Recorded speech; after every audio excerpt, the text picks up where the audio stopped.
Now then, if cats have 9 lives, then they must look at the Energy Minister, Phillip Paulwell, with considerable envy. Paulwell, it seems, not only has multiple lives in politics, he also has the hide of a rhinoceros. Whether he has the memory of an elephant is debatable. His catalogue of screw-ups is longer than your average anaconda. In 2000, Paulwell admitted to a foul-up in the disbursement of public funds to NetServe Communications Limited. However, it emerged that even after the discovery of the foul-up, government continued to pump money into the failed company. Despite numerous calls for his resignation, Paulwell survived.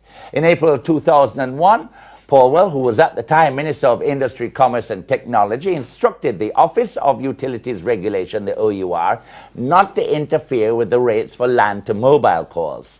Paulwell called the OUR director then, Winston Hay, telling him that a fourth telecommunications provider was interested in investing, but would only do so if the rate stayed the same. Hay refused. Paulwell issued a directive which restricted the role of the OUR.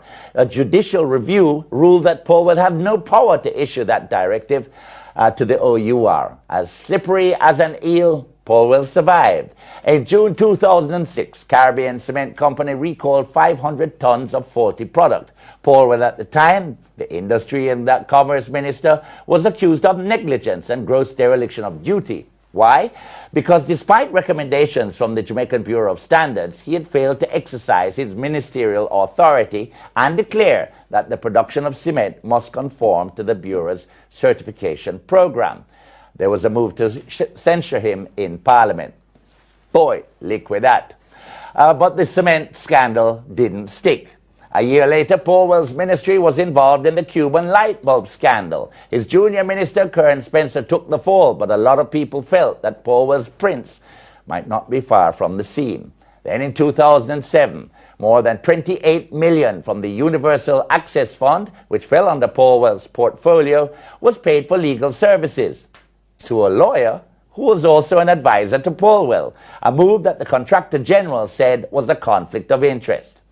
And then just last year, the Contractor General said the intervention of the Minister of Science, Technology and Energy, you guessed it, Phillip Paulwell, into the tender process for the construction of the 381 megawatt power plant and the acceptance of one of the bidders after the deadline had been set was an improper act. An assessment, it seems, the International Development Bank is in agreement with. The latest cock-up with the EWI bid in most other countries would signal the final life of this political cat. But this is Jamaica, land of wood and water, and very few resignations. If Paulwell has a shred of dignity, he'd walk away now. Not forever, mind you, but for now. He could leave with the words, "I will return." To stay, however, would be the heights of arrogance and an insult to the Jamaican people.